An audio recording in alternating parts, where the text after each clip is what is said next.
राज्यात फक्त 1200 मेट्रिक टनचं उत्पादन होतं आहे आणि दिवसालाच आपण 960 मेट्रिक टन कालच्या एका दिवसामध्ये आपण वापरलेलं आहे। त्यामुळे त्याचा देखील तुटवडा आहे, ह्याची मागणी आपण केंद्राकडनं करत आहोत।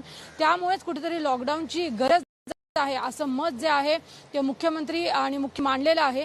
इतकंच नाही तर मुख्यमंत्र्यांनी इतकं देखील सांगितलेलं आहे, तरुण असतील, लहान मुलं असतील, ते देखील यावेळेला कोरोना बाधित होत आहे आणि त्यामुळे सरसकट जे लसीकरण आहे त्याची गरज आहे। मुख्यमंत्र्यांनी याआधी देखील मागणी केली होती की 18 वर्षाच्या पुढील जे आहेत 18 ते 45 त्या वयोगटाला लसीकरण हे जे आहे ते केलं पाहिजे आणि म्हणूनच मुख्यमंत्र्यांनी आजच्या बैठकीमध्ये देखील म्हटलेलं आहे की जे तरुण आहेत, लहान मुलं देखील कोरोनाने बाधित होत आहेत, त्यामुळे कुठेतरी लसीकरण जे आहे ते केलं पाहिजे।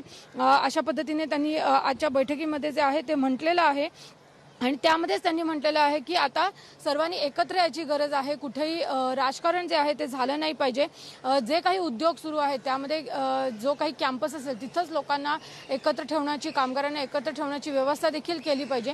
त्यामुळे एकूणच राज्यातील सर्व परिस्थिती काय आहे, कारण यावेळेसचा जो कोरोनाचा स्ट्रेन आहे, स्वतः अजित पवार यांनी देखील सांगितलेलं आहे की आता एखाद्या कुटुंबातल्या एखाद्या व्यक्तीला जर कोरोना झाला तर संपूर्ण कुटुंब जे आहे ते कोरोना पॉझिटिव्ह होत आहे। त्यामुळे यावेळेस मोठ्या प्रमाणावर रुग्णसंख्या जी आहे ती वाढत आहे आणि जे हेल्थ इन्फ्रास्ट्रक्चर आहे सध्या राज्याकडे ते कुठेतरी कमी पडत चाललेलं आहे आणि विशेषतः आपण जर बघितलं तर रेमडेसिवीर आणि ऑक्सिजन या दोन गोष्टी ज्या आहेत त्याचा आपल्याकडे तुटवडा आहे। बेड्स उपलब्ध नाही आहेत आणि आपण अक्षरशः बघितलं काही शहरांमधून ही देखील माहिती येत आहे की आता आयसीयू बेड्स देखील उपलब्ध नाही आहे, व्हेंटिलेटर्स देखील मिळावे यासाठी देखील राज्य सरकारची धावाधाव सुरू आहे। हे सगळं पाहता जर ब्रेक द चेन करायचं असेल तर लॉकडाऊनची आता गरज आहे असं विधान स्वतः या बैठकीमध्ये मुख्यमंत्र्यांनी देखील केलेलं आहे। त्यामुळे आपण बघतो आहे की परिस्थिती गंभीर आहे। बैठकीला सुरुवात झाल्यानंतर पहिल्यांदा मुख्य सचिवांनी प्रेझेंटेशन दिलं आहे की काय सध्या परिस्थिती आहे, आपण काय प्रयत्न करतो आहे। त्यानंतर मुख्यमंत्र्यांनी देखील आपल्याकडनं एक इंट्रोडक्शन जे असतं ते देखील मुख्यमंत्र्यांनी सांगितलेलं आहे। त्यामुळे ह्या बैठकीला आता मुख्यमंत्री आपलं म्हणणं सांगणार आहेत आणि त्यानंतर विविध पक्षांचे म्हणजे काँग्रेस, राष्ट्रवादी असेल, विरोधी पक्षनेते असतील, मनसे असेल, त्यांच्याकडनं आपापल्या ज्या भूमिका आहेत ते जाणून घेण्यात येतील। सौरभ, बरोबर। रश्मी, मुख्य सचिव असतील, मुख्यमंत्री असतील, त्यांनी या बैठकीत माहिती दिली आहे, पण या बैठकीत विरोधी पक्षाचे अन्य कोणकोणते नेते सहभागी झाले आहेत आणि त्यांनी कुठली भूमिका मांडलेली आहे का, ज्यांनी लॉकडाऊनला यापूर्वी विरोध केलेला होता? नक्कीच मुख्यमंत्र्यांनी जेव्हा म्हटलेलं आहे की आपण एकत्रित प्रयत्न करू, तेव्हा देवेंद्र फडणवीस हे या बैठकीला आहेत। त्यांनी देखील आता आपली भूमिका मांडायला सुरुवात केलेली आहे। त्यांनी असं म्हटलेलं आहे की आपण एकत्रित मुकाबला करू, आपण एकत्रित राहू।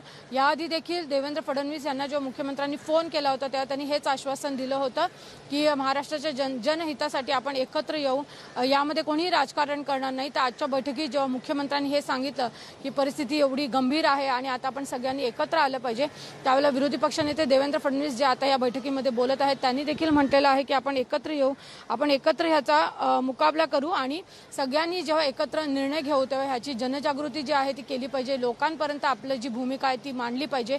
विशेषतः आपण बघत आहोत की लॉकडाऊन लागणार हे म्हटल्यानंतर काही ठिकाणी व्यापाऱ्यांनी आंदोलनाचा एक पवित्रा घेतला होता आणि ते स्वतः भाजपच्या विरोधी पक्षनेते देवेंद्र फडणवीस यांना देखील भेटून आले होते।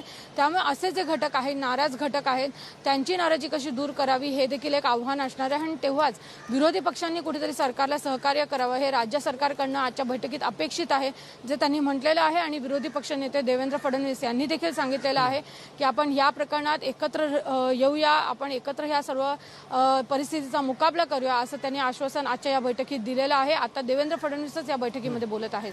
बरोबर। रश्मी, तू सोबत राहस। ज्येष्ठ पत्रकार अतुल कुलकर्णी देखील आता फोनवरून आपल्या सोबत आहेत। अतुल कुलकर्णी, तुम्ही कसं बघताय आताच्या बैठकीकडे, काय निर्णय होऊ शकतो, काय शक्यता वाटतात तुम्हाला? शक्यता पहिली जी दिसती आपण बोलताय तीच आहे की, आणि रश्मी सुद्धा तेच सांगतेय की पूर्ण लॉकडाऊन ही गरजेची गोष्ट बनलेली आहे। ज्या गतीने रुग्ण वाढतायत आणि सीताराम कुंटे मुख्य सचिव त्यांनी सांगितलंय की रुग्णसंख्या वाढू शकते, पण एक अहवाल असा देखील आहे, काही अधिकाऱ्यांनी खासगीत सांगितलेलं आहे की एप्रिल एंड पर्यंत जर हीच परिस्थिती राहिली तर देशभरात रोज 4 लाख रुग्ण निघू शकतील असा अंदाज त्याच्यातून आलेला आहे। त्यामुळे इतक्या मोठ्या प्रमाणावर जर रुग्ण वाढू द्यायचे असतील आणि आपण कुठल्याच मेजर स्टेप्स घ्यायच्या नसतील तर परिस्थिती हाताबाहेर जाईल, लोकांना बेड मिळणार नाहीत। आजच ऑक्सिजन, व्हेंटिलेटर, रेमडेसिवीर याच्यावरून काय अवस्था आहे राज्यात ती आपण बघतोय। रोज 10,000 रुग्ण एकट्या मुंबईत निघतायत. काही दिवसापूर्वी 8,000 पेशंट्स होते, आज मुंबईमध्ये 90,000 रुग्ण झालेले आहेत. एवढे बेड देखील आज शिल्लक नाहीत. 3.5 लाख आपण सांगतो, 3.5 ते 4.25 लाख रुग्ण ऍक्टिव्ह रुग्ण आहेत आज महाराष्ट्रामध्ये. आपल्याकडे बेडची संख्या एकूण 4-4.5 लाखाची आहे. एप्रिल एंड पर्यंत जर हे पेशंट असेच वाढत गेले तर 4 लाखाच्या वर बेड आणायचे कुठून, आणि आणले तरी त्यांना डॉक्टर नर्सेस द्यायच्या कुठून, हा एक मोठा प्रश्न या सगळ्या व्यवस्थेपुढे पडलेला आहे. बाकीच्या राज्यातून आणायचं म्हणलं तरी देखील ती परिस्थिती नाही, कारण प्रत्येक राज्यात आता रुग्ण वाढत आहेत. त्याच्यामुळे कोणीही आपले डॉक्टर, आपल्या नर्सेस किंवा आपले टेक्निशियन्स हे देणार नाही आपल्या राज्याला. प्रत्येकाला आपापल्या राज्यात हे करायचंय. गुजरातचा आपण व्हिडिओ पाहिला असेल जो व्हायरल झालेला आहे, की तिथे देखील पेशंट हॉस्पिटलमध्ये जिथे जागा मिळेल तिथे जमिनीवर सुद्धा झोपलेले पाहायला मिळतात. अशा परिस्थितीमध्ये कुठलंही राज्य आता किती जरी वाटत असलं तरी तुमच्या मदतीला येणार नाही. तुम्हालाच तुमची सगळी यंत्रणा सक्षम करावी लागेल, उभी करावी लागेल.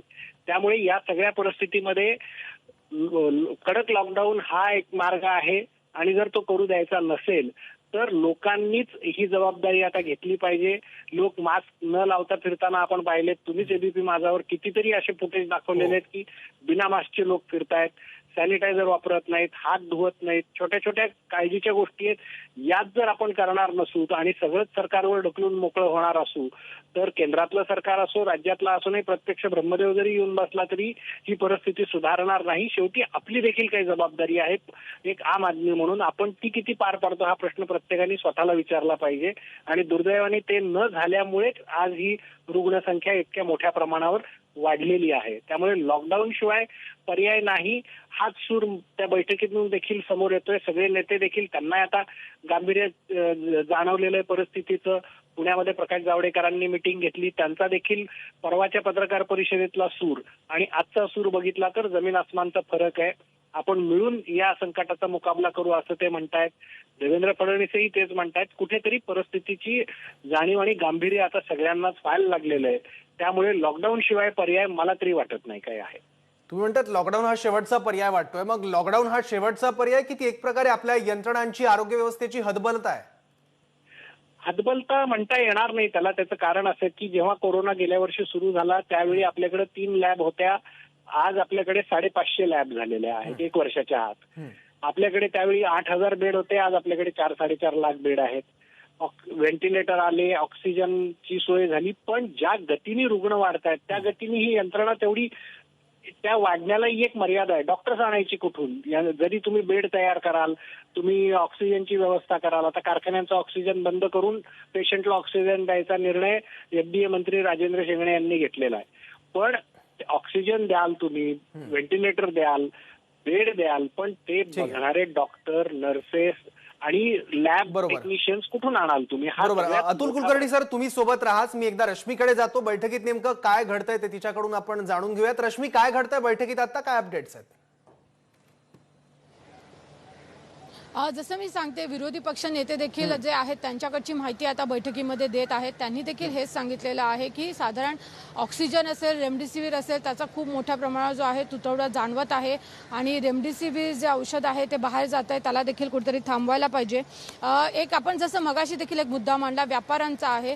मोठ्या प्रमाणावर जेव्हा दुकानं बंद करण्याचा, जे छोटे व्यापारी आहेत त्याला मोठ्या प्रमाणात विरोध करताना दिसत आहेत. हॉटेल व्यावसायिक देखील विरोध करताना दिसत आहेत. त्यांच्या बैठका झाल्या आहेत भाजपाच्या नेत्यांबरोबर, आणि ह्यांचा कुठेतरी विचार करावा. आपण जेव्हा लॉकडाऊन लावतोय अशी भूमिका जी आहे ती देवेंद्र फडणवीस यांनी मांडलेली आहे. आजच्या बैठकीमध्ये 2 गोष्टी जसं आपण सतत सांगतोय की सरकारकडनं हे प्रेझेंटेशन किंवा सरकारकडनं वारंवार या बैठका का घेतल्या जात आहेत, कारण जो वेग जाणवतो आहे रुग्णांचा तो खूप जास्त आहे. आणि आपण किती इन्फ्रास्ट्रक्चर जरी तयार केलं तर गेल्या वर्षी पहिल्यांदा कोरोनामुळे संपूर्ण व्यवस्थेवर तणाव आला होता. त्यातनं ही व्यवस्था बाहेर पडत होती. त्यानंतर लसीकरणासाठी ही सर्व व्यवस्था कामाला लागलेली आहे. आणि त्याच वेळेला आता पुन्हा कोरोना रुग्णांची संख्या जी आहे ती खूप वाढत चालली आणि ती वेगाने वाढत चालली आहे. म्हणजे गेल्या वेळेस जी रुग्णसंख्येची वाढण्याचा वेग होता त्यापेक्षा आत्ताची दुप्पट तिप्पट आहे. त्यामुळे संपूर्ण व्यवस्थेवर जर आपण बघितलं तर खूप मोठ्या प्रमाणात तणाव येतोय. तर एकीकडे तुम्हाला रुग्णसंख्या कमी करायची, तुम्हाला लसीकरण वाढवावं लागेल. राज्यात जर दिवसाला 5 लाख लोकांचं आपण लसीकरण करतोय आणि त्या लसी पण उपलब्ध नाहीयेत, त्यामुळे केंद्र बंद करावी लागत आहेत. दुसरीकडे जेवढी जेवढी मोठे रुग्ण येत आहेत तेवढं ऑक्सिजन कमी पुरतोय, रेमडेसिवीर इंजेक्शन नाही आहेत, तिसरीकडे इतक्या सगळ्या रुग्णांना अकोमोडेट करण्यासाठी तुमच्याकडे बेड नाही आहेत, ते गंभीर झाले तर आयसीयू बेड नाही आहेत, गंभीर झाले तर तुमच्याकडे व्हेंटिलेटरची कमी आहे. तिन्ही स्तरावर जे आहे सरकारपुढे खूप मोठं आव्हान आहे आणि म्हणूनच या बैठकांचं सत्र जे आहे ते सतत सुरू आहे. विरोधी पक्ष सांगत आहेत की आम्ही सगळं तुम्हाला सहकार्य करू, तुम्ही अजून काय करू शकता, तुम्ही मोठ्या प्रमाणावर इंजेक्शन्स जे आहेत रेमडेसिवीर ते मागवा, तुम्ही ऑक्सिजन पुरवठा कमी आहे त्यामध्ये तुम्ही लक्ष द्या, व्यापाऱ्यांचा कुठेतरी विचार करा, त्यांना देखील यामध्ये विश्वासात घ्या. तर ज्या पद्धतीने सरकार सांगतंय त्याला विरोधी पक्ष नक्कीच म्हणतात की आम्ही सहकार्य करू, पण व्यापारी असेल किंवा हे जे घटक आहेत त्यांचा देखील विचार व्हावा असं त्यांनी भूमिका मांडलेली आहे. त्यामुळे सगळेजण आपापली भूमिका मांडतात. सध्या आपण जसं बघितलं देवेंद्र फडणवीस आपली भूमिका मांडत आहेत. सौरभ, देवेंद्र फडणवीसांनी जी मांडली आहे भूमिका ते मुद्दे तू आमच्यापर्यंत पोहोचवलेस. रश्मी, पण राज ठाकरे या बैठकीत सहभागी झाले आहेत का? त्यांचं नेमकं काय म्हणणं आहे ते कळू शकलंय का? राज ठाकरे या बैठकीत आहेत. फक्त आता देवेंद्र फडणवीस यांचंच आपली भूमिका मांडणं सुरू आहे. त्यानंतर इतर पक्षाचे जे नेते आहेत ते आपली भूमिका जी आहे ते मांडू शकतात. आणि आपण जर बघितलं की गेल्या वेळेस ज्या पद्धतीने करोनाची एक लाट होती तेव्हा वीज कनेक्शनची भरमसाठ बिलं आली होती आणि त्यानंतर सरकारने म्हटलं आम्ही तुम्हाला वीज बिलात सवलत देऊ, ती सवलत दिली नव्हती आणि त्यानंतर पुन्हा चर्चा सुरू झाली होती की वीज बिलात तुम्ही सवलत द्यायला पाहिजे. हा मुद्दा देखील या बैठकीमध्ये देवेंद्र फडणवीस विरोधी पक्ष नेते जे आहेत त्यांनी मांडलेला आहे. आपण बघतो टप्प्याटप्प्याने लोक भूमिका मांडणार आहेत. पहिलं प्रेझेंटेशन मुख्य सचिवांनी दिलं, त्यानंतर सीएमने आपल्या पद्धतीने राज्य सरकारकडनं एक सीएमने प्रस्तावना केली, त्यानंतर विरोधी पक्ष नेते देवेंद्र फडणवीस आता बोलत आहेत आणि त्यांची भूमिका मांडून झाल्यानंतर इतर जे जण जे आहेत ते आपली भूमिका मांडणार आहेत. त्यामुळे सध्या देवेंद्र फडणवीस या बैठकीमध्ये आपली भूमिका मांडत आहेत. सौरभ, रश्मी, तू सगळ्यात आधी सांगितलं की बैठकीच्या सुरुवातीला मुख्य सचिव जे आहेत सीताराम कुंटे त्यांनी प्रेझेंटेशन दिलं आणि अर्थातच त्यांनी जे प्रेझेंटेशन मांडलेलं आहे ते काही तथ्यांच्या आधारावर, आकडेवारीच्या आधारावर असणार. तर या प्रेझेंटेशन मधले महत्त्वाचे मुद्दे नेमके कोणते होते? एक अशी माहिती मिळाली आहे की संपूर्ण लॉकडाऊनला देवेंद्र फडणवीस यांनी विरोध केलेला आहे. आपण जसं सांगत होतो एक महत्त्वाची अपडेट सांगते की कुठेतरी मुख्य सचिव असतील आणि मुख्यमंत्र्यांनी म्हटलं की आता लॉकडाऊन लावायची गरज आहे, ती वेळ आलेली आहे, परंतु संपूर्ण लॉकडाऊन करायला जे आहे विरोध केलेला आहे देवेंद्र फडणवीसांनी या बैठकीमध्ये असं समजत आहे. आणि आपण जसं सांगत आहोत की साधारण दिवसाला आपल्या महाराष्ट्रामध्ये 1200 मॅट्रिक टन ऑक्सिजन आपण उत्पादन करत आहोत, परंतु कालच्या एका दिवसामध्ये आपण संपूर्ण राज्यामध्ये 960 मॅट्रिक टन आपण ऑक्सिजन वापरला आहे. त्यामुळे आपण बघतो आहे की आपण करत असलेलं उत्पादन आणि आपण आता सध्या वापरत असलेलं ऑक्सिजन यामध्ये खूप कमी अंतर राहिलेलं आहे. जसं आपण सांगतो की विविध ठिकाणी बेड्स कमी आहेत किंवा आयसीयू मधले बेड्स कमी होत चाललेत, व्हेंटिलेटर्स कमी होत चाललेले आहेत. या सर्व गोष्टींची जी आहे माहिती दिलेली आहे. आतापर्यंत जी रुग्णसंख्या ज्या गतीने वाढत आहे अशीच वाढत राहिली तर 21 एप्रिल नंतर राज्यामध्ये खूप गंभीर परिस्थिती जी आहे उपस्थित होऊ शकते असं सीताराम कुंटे यांनी सांगितलं. आणि मुख्यमंत्र्यांनी देखील त्याच धर्तीवर आपलं जे आहे प्रस्तावना केलेली आहे की रुग्णसंख्या ही मोठ्या प्रमाणात वाढत आहे आणि जर आपण लॉकडाऊन नाही केलं तर परिस्थिती ही गंभीर होऊ शकते. यावर आपण जर पुन्हा एकदा मी अपडेट देते की विरोधी पक्षनेते देवेंद्र फडणवीस यांनी सरकारला आश्वासन दिलेलं आहे की आम्ही तुम्हाला सहकार्य करू, त्यासाठी तुम्ही काय काय केलं पाहिजे याबाबत त्यांनी सांगितलं आहे. परंतु संपूर्ण लॉकडाऊनला कुठेतरी विरोधी पक्षनेते देवेंद्र फडणवीस यांनी विरोध केला अशी माहिती मिळत आहे. सौरभ, लॉकडाऊनला देवेंद्र फडणवीस यांनी विरोध केल्याची माहिती मिळते. अतुल कुलकर्णी ज्येष्ठ पत्रकार आपल्यासोबत आहेत, आपण त्यांच्याकडे जाऊयात. अतुल कुलकर्णी, तुम्ही ऐकलं असेल रश्मीनी काय म्हटलंय, देवेंद्र फडणवीसांनी कंप्लीट लॉकडाऊनला विरोध केलाय. कंप्लीट लॉकडाऊनला विरोध केलाय असं मी देखील ऐकतोय, पण मग त्याच्यावरचे पर्याय देखील त्यांना सुचवावे लागतील. रुग्णसंख्या वाढणार नाही आणि लॉकडाऊन पूर्णतः न करता, कंप्लीट लॉकडाऊन न करता रुग्ण कसे वाढणार नाहीत, परिस्थिती कशी नियंत्रणात राहील याविषयी देखील निश्चितच त्यांनी काही ना काहीतरी भूमिका मांडली असेल. पण रेमडेसिवीरच्या बाबतीत मी आपल्याकडे बघतोय जे येत आहे, रेमडेसिवीर हे इंजेक्शन आपल्या महाराष्ट्रात उत्पादन होत नाही. 7 वेगवेगळ्या कंपन्या आहेत रेमडेसिवीर बनवणाऱ्या, त्या 7ही कंपन्या महाराष्ट्राच्या बाहेरच्या आहेत. त्याच्यामुळे त्यांचं प्रोडक्शन इथं होत नाही. राज्य सरकारनी त्याचा एक मध्यंतरी दर करार केला होता, त्यावेळी ते रेमडेसिवीर आपल्याला मिळत होतं. पण नंतरच्या काळात जसं डिसेंबरमध्ये रुग्णसंख्या कमी होऊ लागली तसं या इंजेक्शनची मागणी देशभरातून कमी झाली आणि पर्यायाने या कंपन्यांनी उत्पादन देखील कमी करणं सुरू केलं. पण दुसरी लाट येईल त्यावेळी हे इंजेक्शन लागेल असं कोणालाही ना देशात वाटलं, केंद्र स्तरावर ना राज्य स्तरावर कोणाला वाटलं. त्यामुळे कोणीही या इंजेक्शनचं उत्पादन वाढवावं असं सांगितलं नाही. आणि परिणामी डिसेंबरला जे उत्पादन कमी कमी होत गेलं ते मार्च पर्यंत 15 मार्च पर्यंत साधारण त्याचं उत्पादन कमी होत होतं. आणि जेव्हा मार्चमध्ये अचानक दुसरी लाट उसळली आणि रोज 50-50 हजार पेशंट्स यायला लागले आणि रेमडेसिवीरची गरज वाढायला लागली, त्यावेळी या कंपन्यांनी उत्पादन वाढवणं सुरू केलं. आपल्याला आज 50 ते 60 हजार रेमडेसिवीर रोज मिळत आहेत महाराष्ट्राला, पण तेवढे पुरेसे नाहीत. ही गरज आता ही परिस्थिती आहे, थोडं बहुत लॉकडाऊन आहे, काही बंद केलेलं आहे, तर ही परिस्थिती आहे. 15 एप्रिल नंतर साधारण हीच मागणी आपली 1 लाखाच्या घरात जाईल अशी परिस्थिती आहे रेमडेसिवीरच्या बाबतीत. त्यामुळे हे जसं देवेंद्र फडणवीस म्हणतात की ह्याची बाहेरच्या देशात पाठवणं हे बंद केलं पाहिजे, त्याचप्रमाणे या ज्या 7 कंपन्या ज्या वेगवेगळ्या राज्यात आहेत, ज्या महाराष्ट्रात नाहीत, त्यांचं प्रोडक्शन वाढवून त्याचं उत्पादन महाराष्ट्राला जास्तीत जास्त कसं मिळेल. महाराष्ट्राला जर रोज 70 ते 80 हजार गोळ्या इंजेक्शन मिळू लागले तर थोडी बहुत इथली परिस्थिती नियंत्रणात येईल. आणि त्याच वेळी खाजगी हॉस्पिटल्स मधून जो बेसुमार वापर चालू आहे रेमडेसिवीरचा, तो देखील थांबवण्याच्या बद्दल आजच्या या सर्वपक्षीय बैठकीत चर्चा होणं अपेक्षित आहे. नाही तर खाजगी हॉस्पिटल्स हे स्वतःचे बिलं वाढवण्यासाठी रेमडेसिवीर मोठ्या प्रमाणावर देऊ लागतील आणि आज देत आहेत. ते काही बिलं देखील अशी हाती आली की 8-8 हजार रुपये एका इंजेक्शनचे लावण्यात आले. 5 इंजेक्शनचा हा कोर्स करावाच लागतो. 5 इंजेक्शनचा कोर्स म्हणजे 8 म्हणजे 40 हजार रुपये, 35 हजार रुपये जर नुसते इंजेक्शनचे घेतले जात असतील तर एकही पेशंटचं बिल तुम्हाला 1 लाखाच्या खाली आलेलं बघायला मिळणार नाही. वास्तविक हे त्याला एवढे पैसे लागतील का? तुम्ही सरकारी इस्पितळात जा, तिथे सगळंच मोफत होतंय, तिथे रेमडेसिवीर सुद्धा मोफत मिळतंय, पण तिथे बेड नाहीत, तिथे पेशंट्स ठेवायचे कुठे हा प्रश्न आहे. त्यामुळे जरी देवेंद्र फडणवीस म्हणत असले की लॉकडाऊनला संपूर्ण लॉकडाऊन करणं योग्य नाही, तर त्याच वेळी त्यांनी निश्चितपणे याच्यावरचे दुसरे मार्ग देखील सांगितले असतील की तुम्ही पूर्ण कंप्लीट लॉकडाऊन न करता काय करू शकता हे देखील त्यांनी सांगितलं असेल. तेही समोर आलं तर नेमकं त्यांच्या मनात काय आहे आणि कशा पद्धतीने ही परिस्थिती हाताळली गेली पाहिजे त्याविषयी त्यांनी काय सूचना केल्यात या देखील लवकरच समोर येतील आणि त्यामुळे मग त्यांच्या भूमिकेविषयी आपल्याला मत मांडता येईल. बरोबर. अतुल कुलकर्णीजी, तुम्ही सोबत राहाच. वैद्यकीय तज्ञ अमोल अन्नदाते हे सुद्धा फोनवरून आता आपल्यासोबत जोडले गेलेले आहेत. अमोल अन्नदातेची बैठक सुरू आहे. लॉकडाऊनचे पर्याय आता चाचपडून पाहण्यात येत आहेत सरकारकडून. तुम्ही कसं बघता याकडे? काय शक्यता वाटतात तुम्हाला?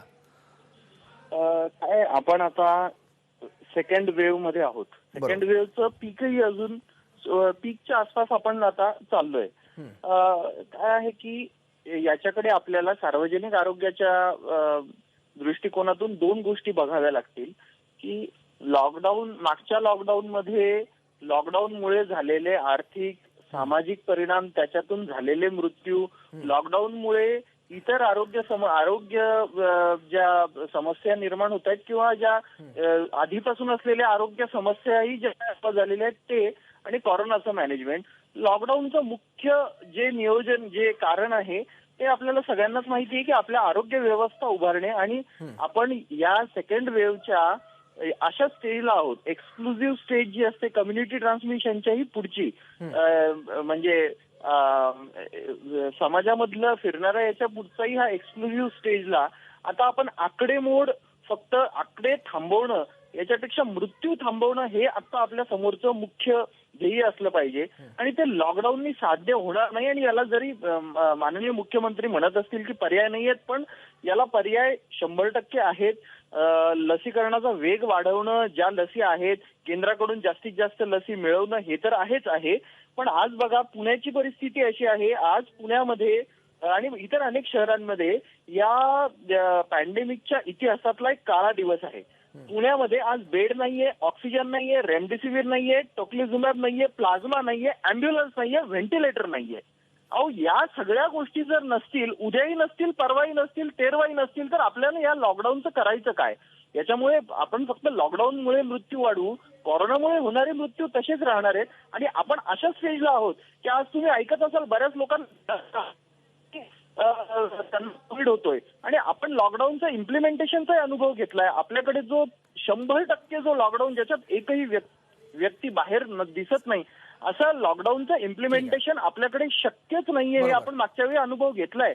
आताही जो पार्शल लॉकडाऊनही आपण लावलाय त्याच्यामध्ये तुम्ही बघत असाल दादरची बाजारपेठ तुम्ही बघा किंवा मंडई तुम्ही बघा, इतर माझ्या ग्रामीण भागामध्ये तर शनिवार रविवार स्ट्रिक्टली इम्प्लिमेंटेशन होत आहे, पण बाकीच्या दिवशी नाही होत. बरोबर. आणि लोकांचा बेजबाबदारपणा सुद्धा याला कारणीभूत आहे. कोरोनाचं संक्रमण मोठ्या प्रमाणात वाढतंय, अधिकाधिक लोक आता संक्रमित होत आहे. लोकांनी सुद्धा आपल्यावर जी जबाबदारी आहे त्याची जाणीव बाळगणं ही आवश्यक आहे. धन्यवाद डॉक्टर अमोल अन्नदाते, तुम्ही सविस्तर प्रतिक्रिया दिलीत त्याबद्दल. आणि आता एक मोठी अपडेट हाती येते आहे. याच बैठकी संदर्भातली आजची बैठक फक्त फडणवीसांसाठी आहे, अन्यथा कालच निर्णय घेतला असता असं मुख्यमंत्री उद्धव ठाकरे यांनी म्हटलेलं आहे. कालच मोठा निर्णय घेतला असता असं मुख्यमंत्री उद्धव ठाकरे म्हणालेले आहेत. कालच्या बैठकीला प्रवीण दरेकर हे उपस्थित होते. अधिक माहिती घेऊयात, आपले प्रतिनिधी रौनक कुकडे आता आपल्यासोबत आहेत. रौनक, मुख्यमंत्र्यांचं जे म्हणणं आहे त्यानुसार निर्णय आधीच झालेला असावा का, आणि आज फक्त फडणवीसांची समजूत काढण्यासाठी किंवा त्यांना विश्वासात घेण्यासाठीची ही बैठक आहे का? मुख्यतः सौरभ, आता जी बैठक सुरू झालेली आहे, काल अशाच पद्धतीची एक बैठक एमपीएससीच्या संदर्भात झाली होती आणि त्यामध्ये विरोधी पक्षनेते विधान परिषदेचे प्रवीण दरेकर हे उपस्थित होते, राज ठाकरे उपस्थित होते. आणि त्या संदर्भात जेव्हा एमपीएससीचा निर्णय झाला त्यानंतर लॉकडाऊन संदर्भात आणि कोरोना ज्या पद्धतीने राज्यात वाढतोय त्या संदर्भात मुख्य सचिव आणि मुख्यमंत्र्यांकडनं काही माहिती देण्यात आली. मुख्यतः आज जी बैठक होते आहे त्यामध्ये बोलताना मुख्यमंत्र्यांनी सांगितले की आम्ही कालच हा लॉकडाऊन संदर्भातला निर्णय जो आहे तो घेतला असता, पण काल देवेंद्र फडणवीस या बैठकीत नव्हते आणि आज ही बैठक जी आहे ती देवेंद्र फडणवीससाठी आयोजित करण्यात आलेली आहे. मुख्यतः अशा पद्धतीचं त्यांनी वक्तव्य केलेलं आहे. आता काही वेळापूर्वी देवेंद्र फडणवीसनी आपलं म्हणणं या बैठकीत मांडलेलं आहे. त्यांचं स्पष्ट मत आहे की सरकारने व्यापारी, छोटे जे गरीब लोक आहेत त्यांचा विचार करून लॉकडाऊन संदर्भातला जर निर्णय घ्यायचा असेल तर त्या संपूर्ण संदर्भात विचार करून निर्णय घ्यावा, अशा पद्धतीची भूमिका भाजपकडनं या बैठकीत मांडण्यात आलेली आहे. आणि सध्या काँग्रेसच्या वतीनं बाळासाहेब थोरात आपली भूमिका मांडतायत. सौरभ.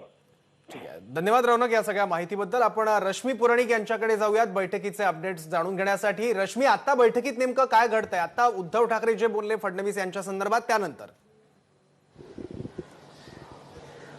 आपण बघतो आहे काँग्रेसकडनं बाळासाहेब थोरात आणि बाळासाहेब थोरात यांनी समर्थन जे आहे ते दिलेलं आहे. त्यांनी म्हटलंय की कडक निर्बंध लावणं जे आहे ते गरजेचं आहे, कारण माणूस जगणं महत्वाचं आहे.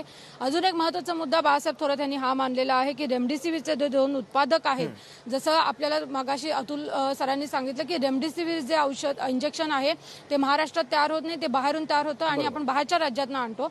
तर रेमडेसिवीरचे जे 2 मोठे उत्पादक आहेत ते गुजरातमध्ये आहे. तिकडनं महाराष्ट्राला मोठा पुरवठा व्हावा यासाठी देवेंद्र फडणवीस यांनी प्रयत्न करावे असं बाळासाहेब थोरात यांनी म्हटलेलं आहे. अशोक चव्हाण हे आता या बैठकीमध्ये बोलत आहेत. त्यांनी म्हटलेलं आहे की जो प्रादुर्भाव आहे तो रोखणं जे आहे ते महत्वाचं आहे. काँग्रेसने मुख्यमंत्र्यांच्या भूमिकेला पूर्णतः पाठिंबा दिलेला आहे. त्यांनी म्हटलेलं आहे की लोक जगणं जे आहे ते गरजेचं आहे. त्यामुळे आपण बघतो आहे की काँग्रेसने विशेषतः मुख्यमंत्र्यांच्या भूमिकेला जो आहे तो पाठिंबा दिलेला आहे. त्यांचं म्हणणं आहे सामान्य माणसाच्या जीवनासाठी उपाययोजना ह्या नक्कीच केल्या पाहिजे. फक्त लॉकडाऊनला भूमिकेला पाठिंबा देत असताना काँग्रेसने हे देखील म्हटलं की ह्यामध्ये जे सामान्य माणूस आहे, सामान्य जनता आहे, त्यांना कुठेतरी त्यांच्यासाठी काय उपाययोजना करता येतील ह्याकडे देखील आपण लक्ष केलं पाहिजे. परंतु माणूस हा जगला पाहिजे आणि त्यासाठी जो पण कटू निर्णय घ्यायचा असेल, जो पण कडक निर्णय घ्यायचा असेल तो सरकारने घ्यावा आणि त्याला कुठेतरी पाठिंबा जे आहे तो दिलेला आहे. अशोक चव्हाण यांनी म्हटलेलं आहे की निर्बंध जे आपण लावणार आहोत त्याच्यामुळे सामान्य माणसावर आणि उपजीविकेवर परिणाम होणार नाही याची कुठेतरी काळजी घ्यावी लागेल असं देखील अशोक चव्हाण यांनी मत व्यक्त केलं आहे. काँग्रेसने जेव्हा मुख्यमंत्र्यांच्या या भूमिकेला पाठिंबा दिला त्याच वेळेला ते सतत हे देखील सांगत आहेत की सामान्य जनतेला काही त्रास होणार नाही किंवा त्यांचा जो रोजगार आहे त्यांच्या उपजीविकेवर कोणताही परिणाम होऊ नये याची देखील आपण काळजी घेतली पाहिजे.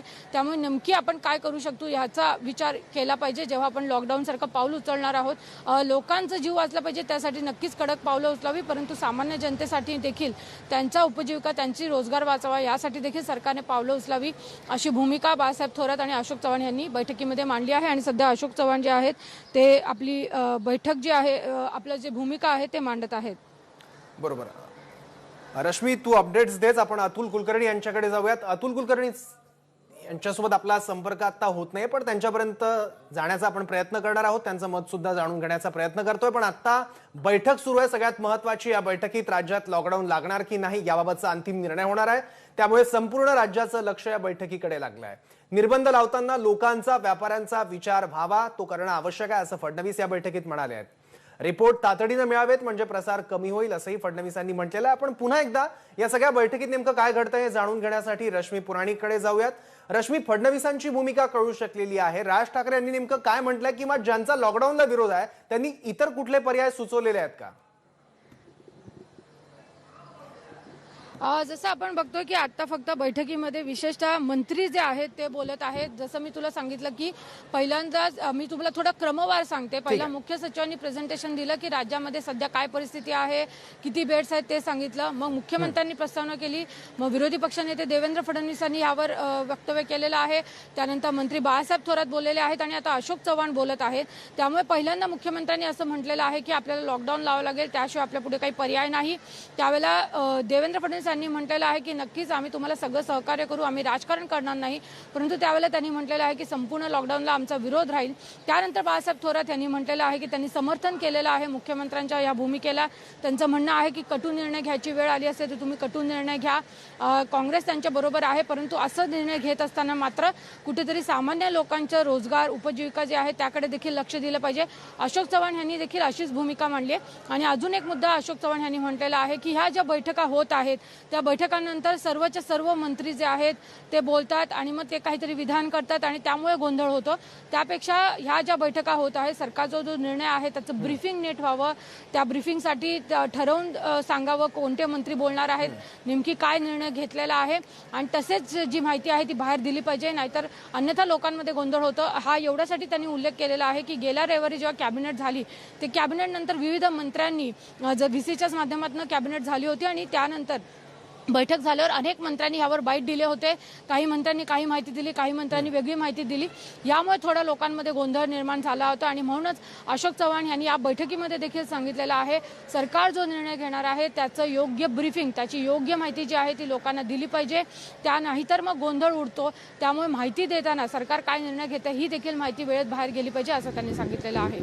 बरोबर. रश्मी, फडणवीसांची आत्ताची भूमिका बघितली आणि याआधी भाजपने घेतलेली भूमिका बघितली तर लॉकडाऊनमुळे ज्यांचे रोजगार जाणार, ज्यांच्या रोजची कमाई ज्या व्यवसायावर व्यवहारावर अवलंबून आहे त्या कमाईचं नेमकं काय, तर त्यांना कुठल्या भरीव निधी किंवा पॅकेज दिलं जाणार का असा प्रश्न उपस्थित होतोय. तर त्या संदर्भात कुठला सरकारचा विचार आहे का? त्या संदर्भात सरकारकडून विरोधकांना आश्वस्त करण्यात येतंय?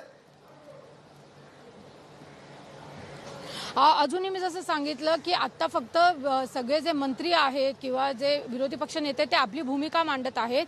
त्या भूमिका नोट डाऊन केल्यानंतर सरकारकडनं यावर उत्तर देता येईल. अशोक चव्हाण यांनी एक महत्त्वाचा मुद्दा मांडलेला आहे की अनेक जसं आपण सांगतो लॉकडाऊन करतो त्यामुळे लोकांच्या रोजगार थोडा परिणाम होतो आणि बँकांचे हप्ते जे आहेत ते त्यांना द्यावेच लागतात. त्यामुळे जेव्हा जर आपण असं काही निर्णय घेणार असू तर बँकांच्या हप्त्यांमध्ये कुठेतरी लोकांना सवलत मिळावी असा देखील मुद्दा जो आहे तो अशोक चव्हाण यांनी मांडलेला आहे. आणि त्यांनी असं देखील सांगितलेलं आहे की जर आपण लॉकडाऊन करणार असू तर त्याआधी लोकांना 2 ते 3 दिवसांचा वेळ द्यावा. म्हणजे अचानक निर्णय झाला आणि तो निर्णय लोकांवर लादतोय असं नको. तर एखादा निर्णय घेत असाल तर तुम्ही त्यासाठी लोकांना तयारी करण्यासाठी देखील वेळ द्यावा अशी देखील भूमिका अशोक चव्हाण यांनी मांडलेली आहे. जसं मी पुन्हा पुन्हा सांगत आहे की प्रस्तावना केलेली आहे, प्रत्येक जण आपली भूमिका मांडत आहे. काँग्रेसकडनं बाळासाहेब थोरात, अशोक चव्हाण आता आपली भूमिका मांडत आहेत. त्यानंतर इतर राष्ट्रवादीचे देखील जे मंत्री आहेत ते आपली भूमिका मांडतील आणि त्यानंतर इतर मांडतील. या भूमिकांना तसं ह्या सर्व मांडून झाल्यानंतर सरकार त्यांनी काय यासाठी प्लॅनिंग केलंय, त्यांचं यावर काय सोल्युशन आहे हे सांगणार आहे. सध्या आपण जर बघितलं की क्रमवार चालू आहे. देवेंद्र फडणवीसांनंतर बाळासाहेब थोरात यांनी आपले मुद्दे मांडले आहेत. आता अशोक चव्हाण आपले मुद्दे मांडत आहेत. सौरभ, ठीक आहे. अशोक चव्हाण आता मुद्दे मांडतायत. आपले दुसरे प्रतिनिधी रौनक कुकडे सुद्धा आता आपल्या सोबत आहेत फोनवरून. रौनक, तुमच्यापर्यंत काय अपडेट्स आले आहेत या बैठकीचे? सौरभ, जी माहिती मिळते आहे की मुख्यतः आता जसं रश्मीने सांगितलं की सगळ्या पक्षांच्या नेत्यांची बाजू ऐकल्यानंतर मुख्यमंत्री शेवटचा निर्णय जो आहे तो घोषित करतील. पण एकंदरीत सरकार म्हणून मुख्यमंत्री आणि मुख्य सचिव यांची जी आतापर्यंतची भूमिका या संपूर्ण संदर्भात राहिली आहे, मुख्य सचिवांनी जी सुरुवातीला सगळं भूमिका मांडली त्याला धरून जर आपण बघितलं तर सरकार जवळपास 15 दिवसाचा एक लॉकडाऊन करण्याच्या मनस्थितीत इथे दिसताना पाहायला मिळतं. कारण मुख्य सचिवांनी आपल्या वक्तव्यामध्ये स्पष्ट सांगितलं आहे की जर अशाच पद्धतीची परिस्थिती राहिली तर 21 एप्रिलपर्यंत राज्यात परिस्थिती जी आहे ती हाताबाहेर जाऊ शकते. त्यामुळे कडक निर्बंध किंवा कडक निर्णय या संपूर्ण संदर्भात एक कन्सेन्सस डेव्हलप करण्यासाठी मीटिंगचे आयोजन करण्यात आलेलं आहे. पण ज्या पद्धतीनं देवेंद्र फडणवीसांनी मुद्दा मांडलेला आहे तो जर मुद्दा ग्राह्य धरला आणि सरकारने त्यावर विचार केला तर निश्चितपणे मधला मार्ग निघू शकतो आणि जे सरकारची भूमिका आहे की लॉकडाऊन करावा त्या संदर्भात फायनल निर्णय होऊ शकतो. ठीक आहे रौनक, एक प्रश्न होता जो अनेकांच्या मनात कदाचित उपस्थित झाला असेल, तो म्हणजे वीकेंडला आपण कंप्लीट लॉकडाऊनच आता बघतोय, तर अशाच प्रकारचा लॉकडाऊन हा 21 तारखेपर्यंत लागू शकतो की नेमका निर्णय तो कसा असू शकतो? अर्थात निर्णय झालेला नाहीये, आपण फक्त शक्यतांबद्दल बोलतोय.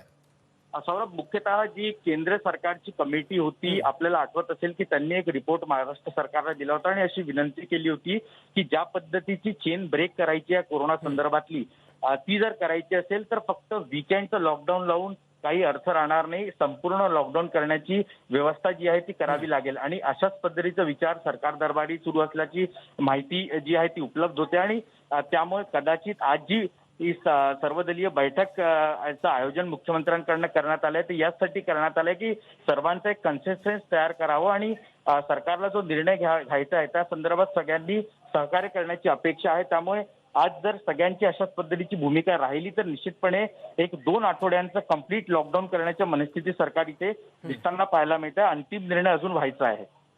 ठीक आहे, तर आपण बघतोय की निर्बंध लावताना लोकांचा, व्यापाऱ्यांचा विचार व्हावा अशी प्रमुख मागणी करत लॉकडाऊनचा देवेंद्र फडणवीस यांनी विरोध केलेला आहे. पण लॉकडाऊन शिवाय दुसरा पर्याय मला दिसत नसल्याचं मुख्यमंत्री उद्धव ठाकरे म्हणालेले आहेत. रुग्ण वाढत चाललेले आहेत, त्यामुळे निर्णय घेण्याची वेळ आलेली आहे, नाहीतर परिस्थिती हाताबाहेर जाईल असं मुख्यमंत्री उद्धव ठाकरे या बैठकीत बोलताना म्हणालेले आहेत. त्यामुळे लॉकडाऊन शिवाय दुसरा पर्याय दिसत नाही असं मुख्यमंत्री ठाकरेंचं विधान म्हणजे लॉकडाऊनचे संकेत आता मानायला हरकत नाही. कडक उपाययोजना कराव्याच लागतील असं बाळासाहेब थोरात यांनीही म्हटलंय. ते सुद्धा या बैठकीत सहभागी झाले आहेत. आणि रेमडेसिवीरचे 2 उत्पादक हे गुजरातमध्ये आहेत, त्यामुळे त्यांच्याकडून रेमडेसिवीरचा अधिकाधिक साठा आपण राज्यासाठी मागवावा असंही थोरात यांनी सुचवलेलं आहे.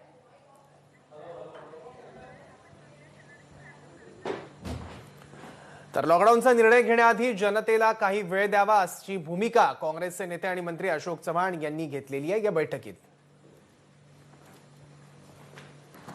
तर नेमकं या बैठकीत आता काय घडतं, लॉकडाऊनच्या निर्णयासंदर्भात अंतिम निर्णय काय घेतला जातो याकडे संपूर्ण राज्याचं आता लक्ष आहे. कडक लॉकडाऊनची गरज आहे, अन्यथा 15 तारखेनंतर परिस्थिती अधिक भीषण होईल अशी भूमिका मुख्य सचिव सीताराम कुंटे यांनी घेतली आहे.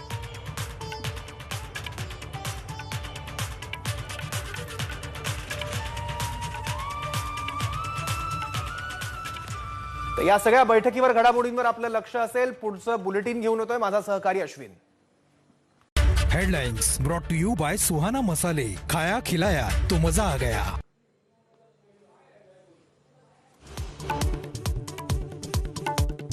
लॉकडाऊन शिवाय दुसरा पर्याय दिसत नाही. बैठकीत मुख्यमंत्री उद्धव ठाकरेंचं मोठं वक्तव्य. काही वेळातच मोठ्या निर्णयाची शक्यता.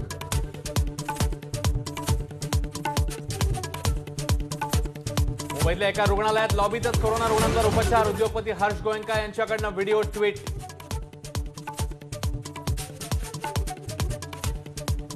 पुणे, नाशिक आणि नागपूरकरांवर कोरोनाचं संकट आणखी गंभीर. 3 शहरांमध्ये व्हेंटिलेटरचा एकही बेड शिल्लक नाही.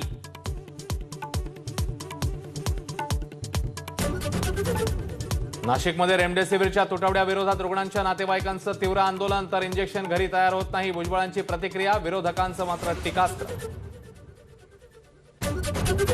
मुंबईतल्या लसीकरण केंद्रावर पुन्हा एकदा लसीकरण सुरू. बीकेसी राजावाडी केंद्रावर लसीकरणासाठी गर्दी. मुंबईला 99,000 लसींचा नवा साठा. तुरळक ठिकाणी झालेलं उल्लंघन सोडल्यास वीकेंड लॉकडाऊनला जनतेचा प्रतिसाद. रस्त्यांवर शुकशुकाट. काही ठिकाणी भाजी आणि दारू खरेदी करता गर्दी.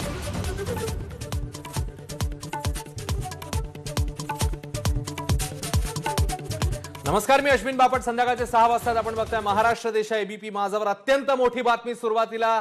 राज्यामध्ये संपूर्ण लॉकडाऊन लागणार की आणखी कडक निर्बंध होणार याचा निर्णय पुढच्या काही मिनिटांमध्ये अपेक्षित आहे.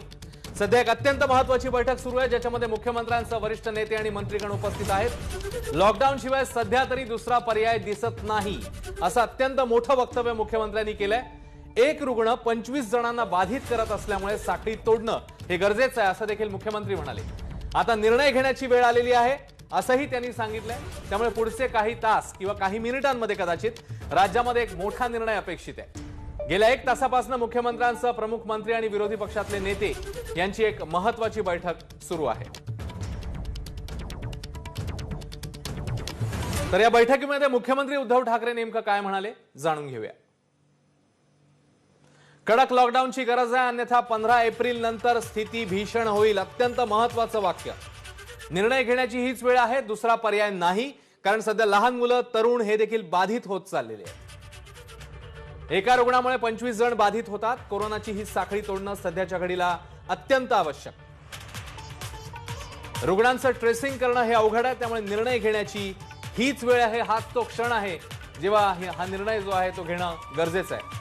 आजची बैठक ही फडणवीसांसाठी आहे प्रामुख्याने, अन्यथा कालच निर्णय झाला असता असंही उद्धव ठाकरे यांनी या बैठकीत म्हटलं.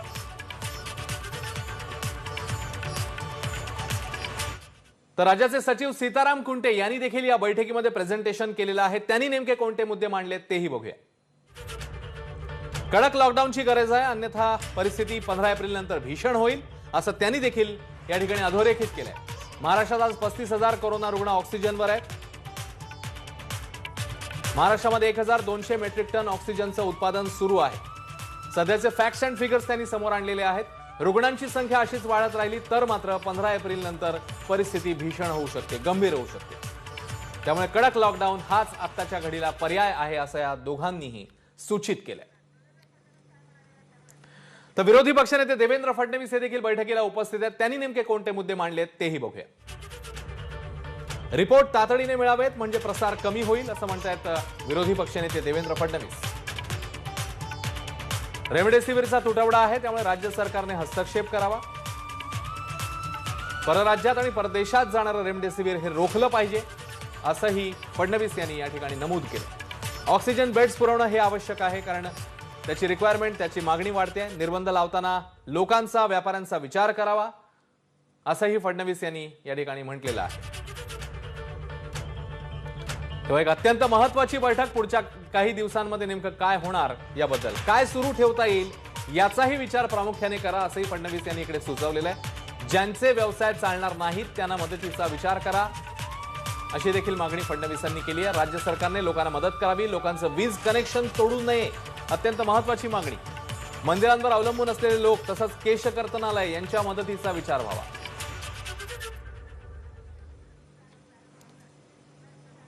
आणि एकीकडे ही बैठक सुरू असतानाच भाजपचे नेते सुधीर मुनगंटीवार यांची एक मोठी प्रतिक्रिया आहे, ते बघूया ते काय म्हणतायत. फक्त लॉकडाऊनचा निर्णय घेण्यासाठी विरोधी पक्ष हा आपल्याला पाहिजे, पण नंतर याच्या उपाययोजना कशा करणार आहे? आज इंजेक्शनचा तुटवडा आहे, वॅक्सिनेशनच्या संदर्भामध्ये आपलं काय नियोजन आहे? औषधीचा तुटवडा पडण्याची शक्यता आहे. 4 मे 2020 पासून पदभरतीच्या संदर्भात वित्त विभागाने मान्यता दिली.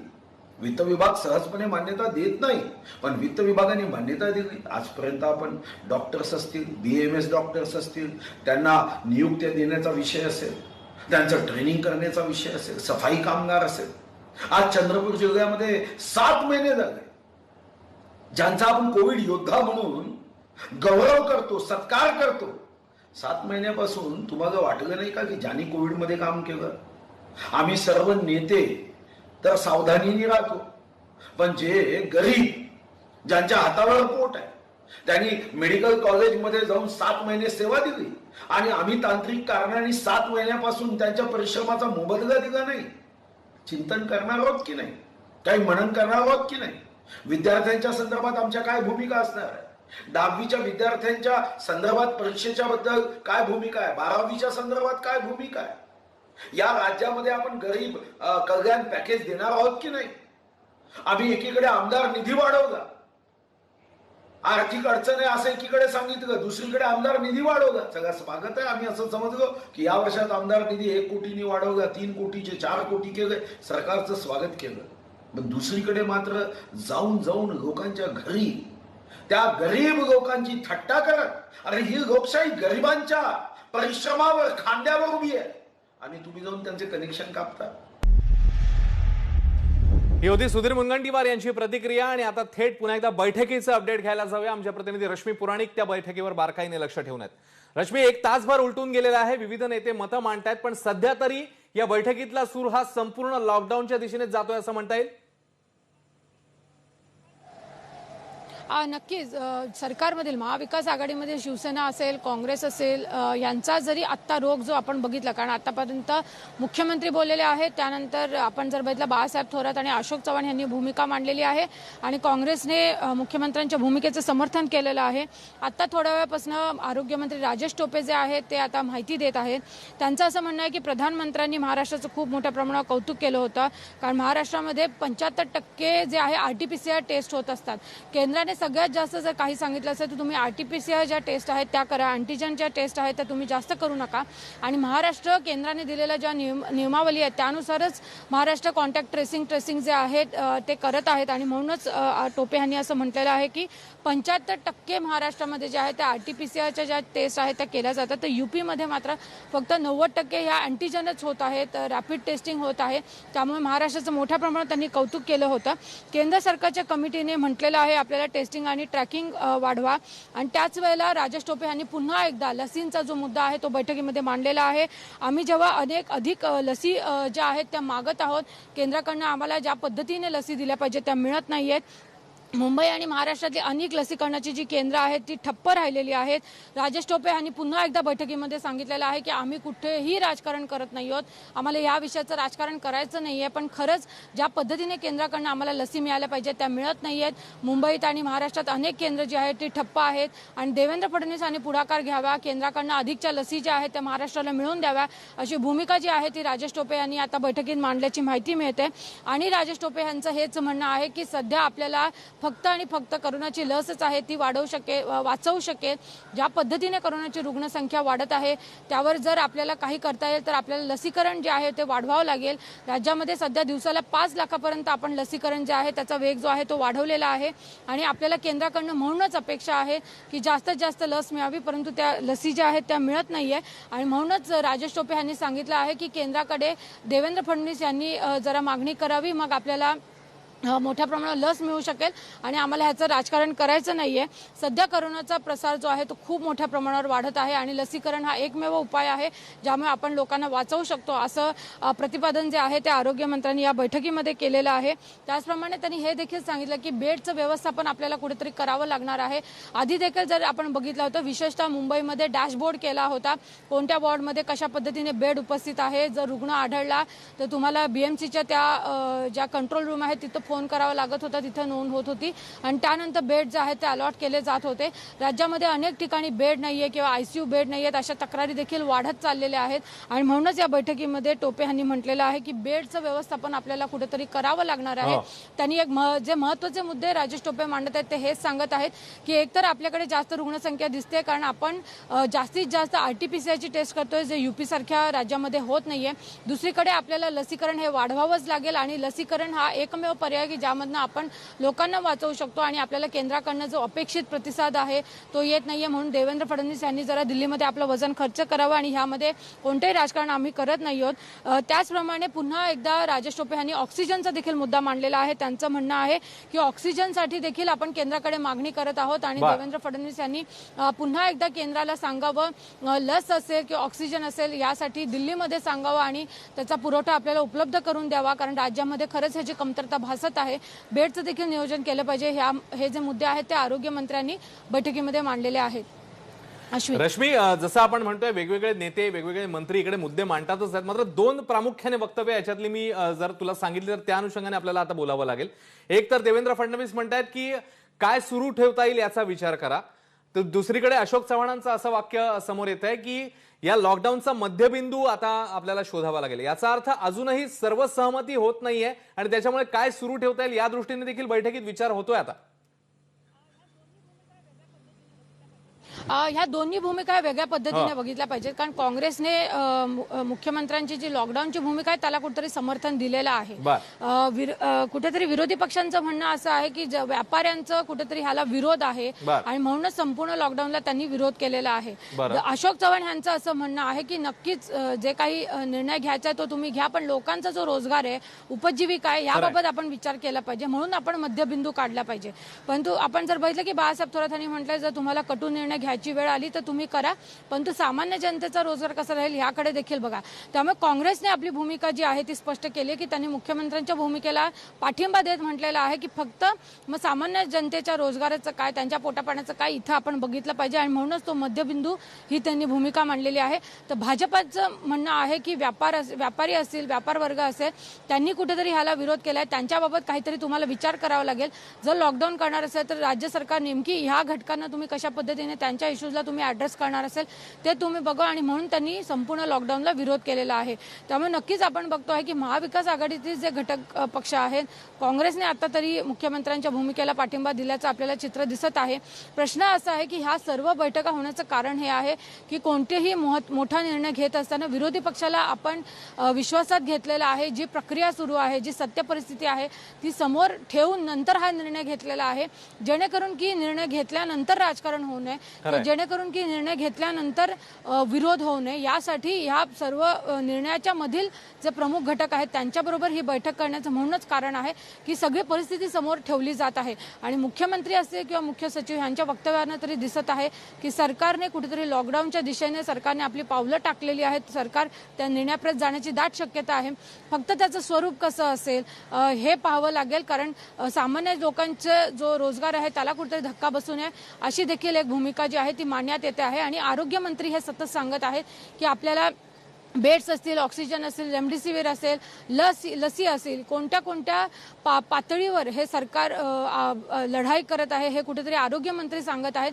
आणि केंद्राकडनं जो अपेक्षित आपल्याला प्रतिसाद पाहिजे, जे सहकार्य हवे ते मिळत नाहीये, यामध्ये राजकारण नको असं वारंवार सगळीकडनं सांगितलं जात आहे. परंतु आरोग्यमंत्र्यांनी म्हटलं आहे की लस असेल, ऑक्सिजन असेल, यासाठी किमान केंद्राने आपल्याला सहकार्य करावा, जास्तीचा पुरवठा करावा अशी मागणी जी आहे ती कुठेतरी राजेश टोपेंनी आता या बैठकीमध्ये केलेली आहे. अश्विन. नक्कीच रश्मी, जसं तू सांगतेस की आता आरोग्यमंत्री बोलतायत, अजून एक मुद्दा याच्यामधला की काही नेतेगण जे आहेत त्यांनी असं अधोरेखित केलेलं आहे की ज्यांचं रोजच्या कमाईवर हातावर पोट आहे त्यांच्यासाठी काही मदत जाहीर करावी, अशाचं एखादं पॅकेज किंवा काही मदतीची घोषणा देखील या घोषणेबरोबर होऊ शकते, कारण येणारा काळ जो आहे तो अत्यंत कसोटीचा आहे या सगळ्यांसाठी. आज जर जो काही निर्णय होईल, एकतर जर लॉकडाऊनचा निर्णय झाला तर लगेच तो तात्काळ लागणार नाही, त्यासाठी नक्कीच कुठेतरी वेळ दिला जाणार आहे. राज्य सरकार नक्कीच याबाबतचा विचार करेल की लोकांना जे काही करायचं असेल, काम करायचं असेल त्यासाठी वेळ देणार असेल. अर्थात आपण जे सांगतोय की तत्काळ कोणतंही पॅकेजची घोषणा वगैरे आज काहीच होणार नाहीये असं बोलणं हे खूप लवकरचं होईल, हे बोलणं देखील योग्य ठरणार नाही. आज फक्त विचार विनिमय करणं आणि आपण जर म्हटलं तर एका कुठल्या तरी निर्णयापर्यंत पोहोचणं हे अपेक्षित आहे. सरकारने त्या निर्णयाची बाजू कुठल्या तरी लॉकडाऊनच्या दिशेने दिलेली आहे. विरोधी पक्षांना आपल्या भूमिका मांडायला सांगितली आहे. जेव्हा सरकार ह्या SOPs डिक्लेअर करेल की नेमकी लॉकडाऊन म्हणजे आम्ही काय करणार आहोत, नेमकी लॉकडाऊन म्हणजे काय काय बंद होणार आहे, काय काय सुरू होणार आहे, आणि त्यानंतर आपल्या समोर चित्र येऊ शकेल की हे बंद झाल्यावर नेमकी काय होत आहे. त्यामुळे पॅकेजची आपण जी गोष्ट म्हणतोय तो धोरणात्मक निर्णय असावा, तो सरकारला घ्यावा लागेल, कारण आपल्याला त्यासाठी तिजोरी देखील बघावी लागेल. कारण गेल्या वर्षी जेव्हा झालं होतं तेव्हा कामगारांना, जे नोंदणीकृत कामगार आहेत त्यांना सरकारने मदत केली होती. परंतु आपण जर सतत सांगतो, अर्थमंत्र्यांनी जेव्हा आता नवीन बजेट मांडलं होतं तेव्हा सांगितलं होतं की किती मोठ्या प्रमाणावर राज्य सरकारला देखील फटका बसला आहे. त्यामुळे कोणतेही पॅकेज देणं ही खूप मोठी गोष्ट असेल, त्यासाठी सरकारला देखील विचार करावा लागणार. एवढ्या घाईघाईमध्ये हा कोणताही निर्णय आहे तो आता घेणार नाही, त्याची कोणतेही सुतोवाच देखील आतापर्यंत बैठकीत झालेला नाहीये. नक्कीच विरोधक अशा मागण्या करत असतात, परंतु आता तरी सरकारकडनं असं कोणतंही सुतोवाच नाहीये. रश्मी, आपल्या सोबतच राहा तू, आणि आणखी काही अपडेट्स बैठकीचे तुझ्याकडनं जाणून घ्यायचेच आहेत.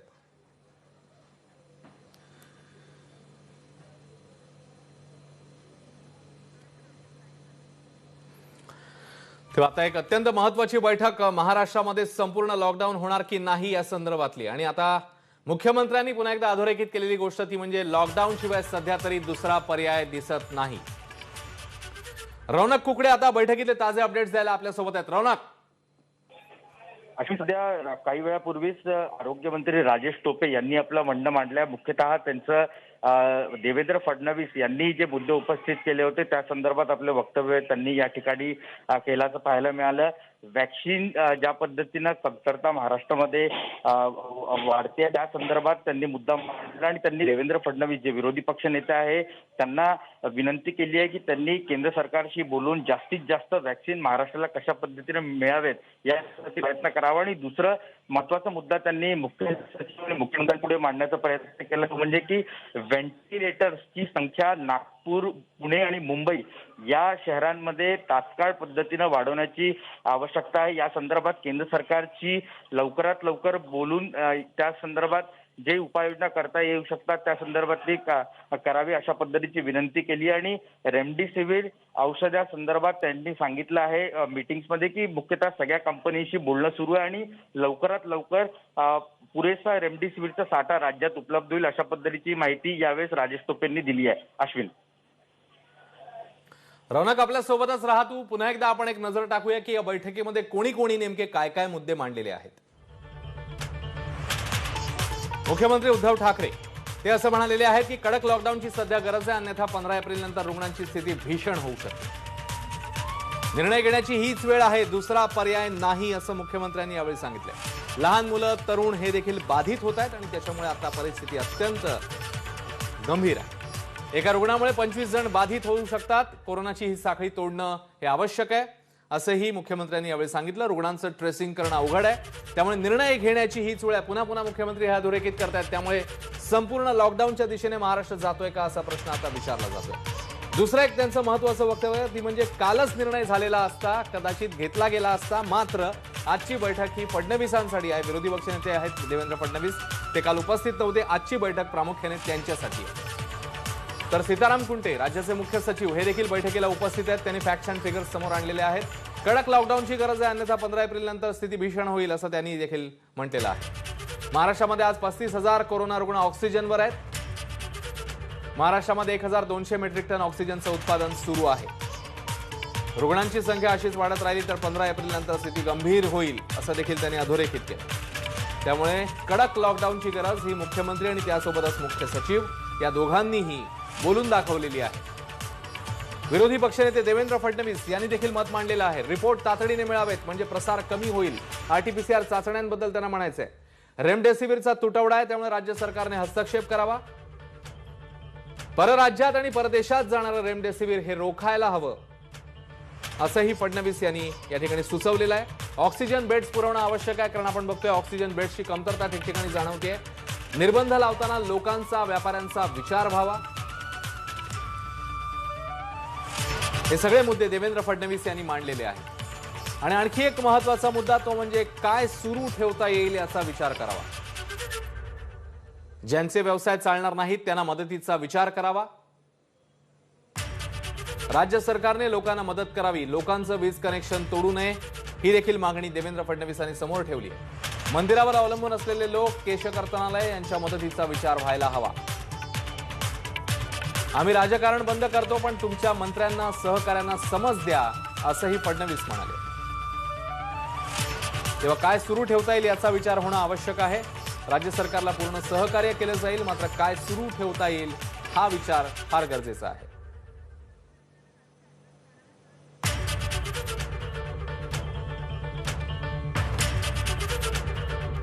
तेव्हा बातमीची प्रत्येक अपडेट तुमच्यापर्यंत पोहोचवत राहणार आहोत। मात्र मनसे अध्यक्ष राज ठाकरे यांच्या संदर्भातली मोठी बातमी आहे। लीलावती हॉस्पिटलमध्ये राज ठाकरे यांच्या पाठीवर शस्त्रक्रिया झालेली आहे। टेनिस खेळताना त्यांना झालेल्या दुखापतीत हातासोबतच पाठीचाही त्रास झालेला होता आणि त्यामुळेच ही शस्त्रक्रिया झालेली आहे। आणि उद्या राज ठाकरे यांना डिस्चार्ज मिळू शकतो। गणेश ठाकूर ताजे अपडेट्स देत आहेत। गणेश, अश्विन, आज सकाळी राज ठाकरे यांना ऍडमिट केलं गेलं होतं आणि आज दुपारी 3 वाजता राज ठाकरे यांच्यावर एक छोटीशी शस्त्रक्रिया केली गेली। यामध्ये त्या शस्त्रक्रियेला म्हणतात ड्रेनेज ऑफ हॅमेटॉमी, म्हणजे रक्त जे आहे रक्त सात जमा होतं एका ठिकाणी आणि त्यामुळे टिश्यू मध्ये त्रास होतो आणि त्याच्यामुळे भविष्यामध्ये इन्फेक्शन होऊ शकतं आणि ते रक्त जे जमा झालेलं आहे एका पॉइंटवरती टिश्यू मध्ये ते क्लिअर ड्रेन करण्याची शस्त्रक्रिया असते, त्याला साफ करण्याचं काम केलं जातं या शस्त्रक्रियेमध्ये। ते राज ठाकरे यांच्यावर आज केलं गेलं। पाठीच्या टिश्यू मध्ये ते रक्त साचलं होतं आणि यामुळे ही शस्त्रक्रिया केली गेली. काही महिन्यांपूर्वी राज ठाकरे टेनिस खेळताना त्यांच्या हातालाही दुखापत झाली होती. त्याच वेळेला त्यांच्या पाठीलाही एक मुक्का मार लागला होता आणि त्यामुळे हळूहळू तो त्रास वाढत चालला आणि त्यामुळे त्यांना पाठी दुखत होतं आणि ह्यामुळे ही आज दुपारी 3 वाजता शस्त्रक्रिया केली गेली. डॉक्टर जलील परकार यांच्या अंडर त्यांना आज सकाळी ऍडमिट केलं गेलं. त्यांच्यावर डॉक्टर विनोद अगरवाल आणि डॉक्टर आनंद उत्तुरे या दोघांनी ही शस्त्रक्रिया केली आहे. ती सक्सेसफुल झाली आहे, यशस्वी झाली आहे. ते आता पुन्हा ऑपरेशन थिएटर मधनं आपल्या हॉस्पिटलच्या रूम मध्ये आले आहेत. उद्या डॉक्टर्स याच्यावर निर्णय घेतील की त्यांना डिस्चार्ज कधी दिलं जाईल. मात्र 1-2 दिवसांमध्ये त्यांना डिस्चार्ज देण्यात येईल असं डॉक्टरांनी आम्हाला सांगितलं आहे आणि त्यांची प्रकृती उत्तम आहे. छोटीशी शस्त्रक्रिया होती, करणं आवश्यक होतं, कारण जर हे आता केलं नसतं तर त्रास जो आहे तो इन्फेक्शन मध्ये कन्वर्ट झाला असता. म्हणून आजच त्यांना ऍडमिट केलं गेलं. आज दुपारी शस्त्रक्रिया केली गेली आणि 1-2 दिवसांमध्ये त्यांना डिस्चार्ज हॉस्पिटलमध्येही मिळणार आहे. धन्यवाद गणेश या सगळ्या सविस्तर माहितीबद्दल. याच ठिकाणी घेऊया एक छोटासा ब्रेक. मात्र लॉकडाऊन संपूर्ण लागणार का या बातमीचं उत्तर, या किंवा प्रश्नाचं उत्तर कदाचित येणाऱ्या काही मिनिटांमध्ये आपल्याला मिळू शकतं. एक अत्यंत महत्त्वाची बैठक सुरू आहे. त्या बैठकीवर आपलं लक्ष आहे. एक छोटासा ब्रेक घेऊन लगेच परत येतोय. पाहत राहा महाराष्ट्र देश.